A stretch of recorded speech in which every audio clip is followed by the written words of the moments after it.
தமிழ்நாட்டு எல்லையிலே தாண்டி தாண்டி வரானையா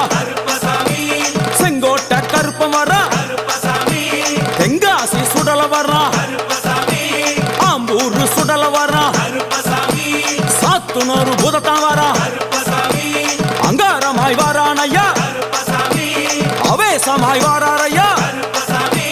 போராடி வராரையா காவலாளி வராரையா பாவநாச கோட்டைக்குள்ளே மனப்பேச்சு கூட வரா தேவர்கள் மலர் சொரியும் சொரிமுத்து ஐயனார் கோயில் வந்து இறங்கிய எம்பெருமான் கருப்பன் யார் யாரை வணங்குகிறார் என்று கேட்டால்